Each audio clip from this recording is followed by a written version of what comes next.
Study point 21 में आपका हार्दिक स्वागत है। जैसे कि आज हम जिस विषय पर पढ़ने जा रहे हैं, संविधान के महत्वपूर्ण संशोधन। ऐसा संविधान के जो महत्वपूर्ण संशोधन है, इसको हम दो पार्ट में पढ़ेंगे, पार्ट 1 और पार्ट 2। ऐसा संविधान का जो संशोधन की जो प्रक्रिया है हमारे संविधान में 1951 से शुरू की गई थी। कब से शुरू की गई थी? 1951 से। और अब 2020 तक कुल अब 104 संवैधानिक संशोधन हो गए हैं। इन महत्वपूर्ण संवैधानिक संशोधनों के अंदर जो परीक्षा की दृष्टि से जो महत्वपूर्ण है, वही संवैधानिक संशोधन हम पढ़ाएंगे। इन महत्वपूर्ण संवैधानिक संशोधनों में जो प्रथम आता है, वो आता है प्रथम संशोधन 1951। 1951 में हमारे संविधान में प्रथम बार संशोधन किया गया था। इसके द्वारा हमारे संविधान में एक नई अनुसूची जोड़ी गई। ऐसे मूल रूप से हमारे संविधान में 8 अनुसूची थी और नवी अनुसूची जोड़कर जो भूमि सुधार से संबंधित कानून है उसमें रखे गए। नवी अनुसूची की क्या विशेषता है? नवी अनुसूची की ये विशेषता कि इसमें जो भी संसद कानून बना के रखती है उसकी न्यायालय समीक्षा नहीं कर सकता है। लेकिन जो 2007 के अंदर 9 न्यायाधीशों की 2007 में 9 न्यायाधीशों की जो संवैधानिक खंडपीठ ने एक निर्णय दिया, वो निर्णय ये था कि 24 अप्रैल 1973 के बाद 9वीं अनुसूची के अंदर जो भी संसद कानून बना के रखती है, न्यायालय उसकी समीक्षा कर सकता है।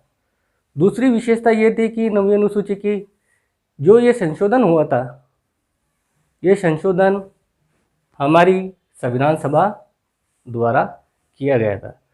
हमारा संविधान क्या कहता? हमारा संविधान ये कहता है कि संविधान में जो संशोधन का जो कार्य है वो संसद द्वारा किया जाता है। ऐसा है कि ये निश्चित किया गया था कि संविधान की जब तक नई संसद का गठन नहीं हो जाता है, तब तक संविधान सभा न केवल संविधान निर्माण का कार्य करेगी बल्कि संसद का कार्य भी करेगी। यही कारण था कि जो प्रथम संशोधन हुआ था उसमें संशोधन संविधान सभा द्वारा 1951 में किया गया था। दूसरा संशोधन था 1951 में ही हुआ था। ये अनुच्छेद 81 में किया गया था। इसके द्वारा क्या किया गया? इसके द्वारा यह किया गया था कि जो संसद के दोनों सदन हैं, लोकसभा और राज्यसभा, इनमें राज्यों की सीटों को सुनिश्चित किया गया था। किसके आधार पर? जनसंख्या के आधार पर इन राज्यों का संसद में प्रतिनिधित्व सुनिश्चित किया गया। और इन महत्वपूर्ण संशोधनों में जो अगला संशोधन आता है वो 12वां संशोधन हुआ था 1962 में। ये प्रथम अनुसूची के अंदर किया गया था।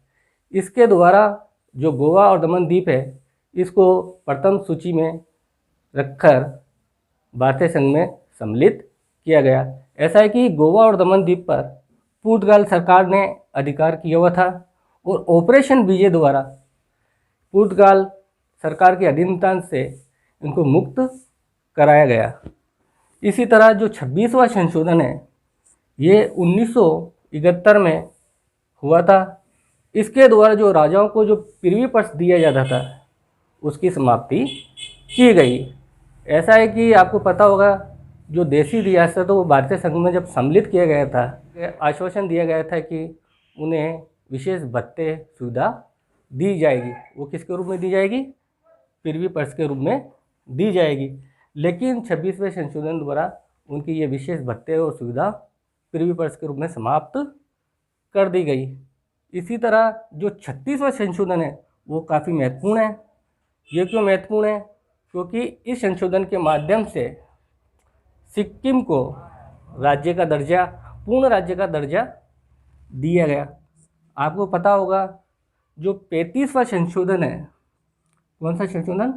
35वां संशोधन। 35वें संशोधन द्वारा हमारे संविधान में अनुच्छेद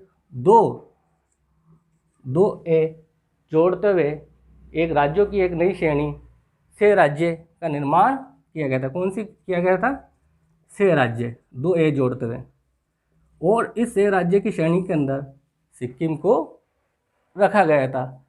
36वें संशोधन द्वारा ये 2 ए जो 6 राज्य की श्रेणी थी इसको समाप्त कर दिया गया और सिक्किम को पूर्ण राज्य का दर्जा देते हुए इसे विशेष प्रावधान 371 एफ के द्वारा उपलब्ध कराया गया। इसी तरह जो संवैधानिक संशोधन में जो महत्वपूर्ण संशोधन माना जाता है वो महत्वपूर्ण संशोधन माना जाता है 42वां संशोधन। ऐसा 42वां संशोधन द्वारा एक ही संशोधन नहीं होता, 42वां संशोधन द्वारा कई क्षेत्रों में संशोधन किया गया था।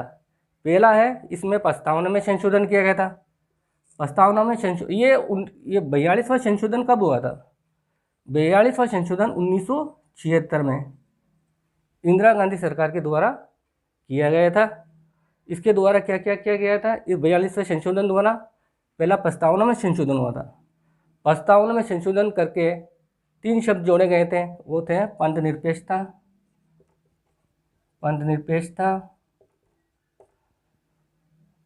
और समाजवाद और अखंडता, ये 3 शब्द जोड़े गए थे। ऐसा हमारी प्रस्तावना में अब तक कितने संशोधन हुए? हमारी प्रस्तावना में मात्र अब तक एक ही संशोधन हुआ। इसी तरह जो राष्ट्रपति है और मंत्रिपरिषद के जो संबंध होंगे उसके संबंध में भी इसमें संशोधन किया गया था। यानी कि अब यह सुनिश्चित किया गया था कि जो राष्ट्रपति है वो मंत्रिपरिषद की सलाह के अनुसार कार्य करने के लिए बाध्य होगा। इसी तरह जो राष्ट्रीय आपात है, राष्ट्रीय आपात से जो अनुच्छेद 352 के अंतर्गत आता है उसके संबंध में जो भी प्रावधान है उसमें भी संशोधन किया गया।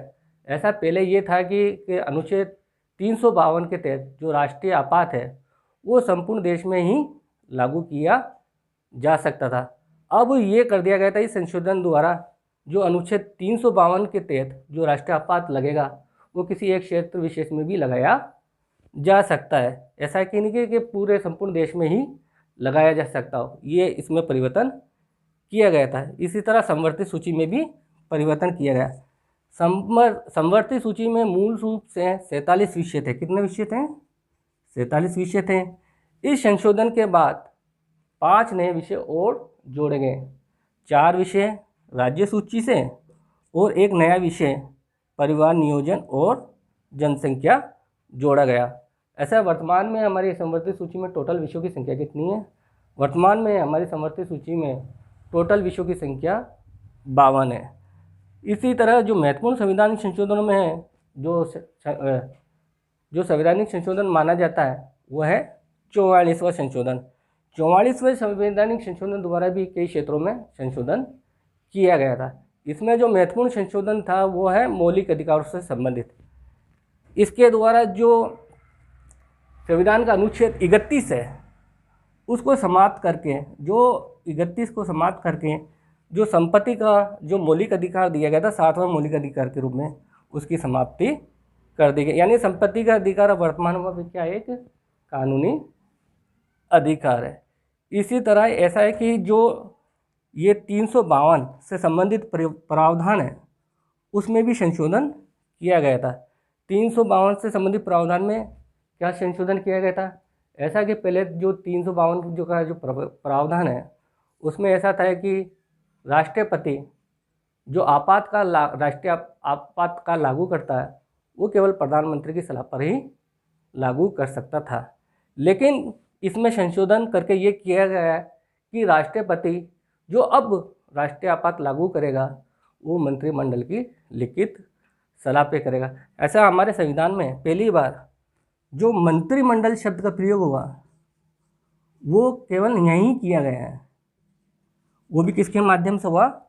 44वें संशोधन के माध्यम से किया गया। और इसमें एक जो शब्द था आंतरिक अशांति, आंतरिक अशांति शब्द को हटा दिया गया और इसके जगह एक नया शब्द सशस्त्र विद्रोह शब्द जोड़ा गया अनुच्छेद 352 में। इसी तरह जो संविधान संशोधन में एक अगला जो महत्वपूर्ण संशोधन आता है वो 52वां संशोधन जो 1985 में राजीव गांधी सरकार की समय किया गया था। इसके माध्यम से हमारे संविधान में एक नई अनुसूची 10वीं अनुसूची जोड़ी गई। ये किस लिए जोड़ी गई थी? दल बदल को रोकने के लिए। इसमें दल बदल से संबंधित कानून को रखा गया। और जो संविधान संशोधन में जो महत्वपूर्ण अलग संशोधन आता है वो है 55वां संशोधन।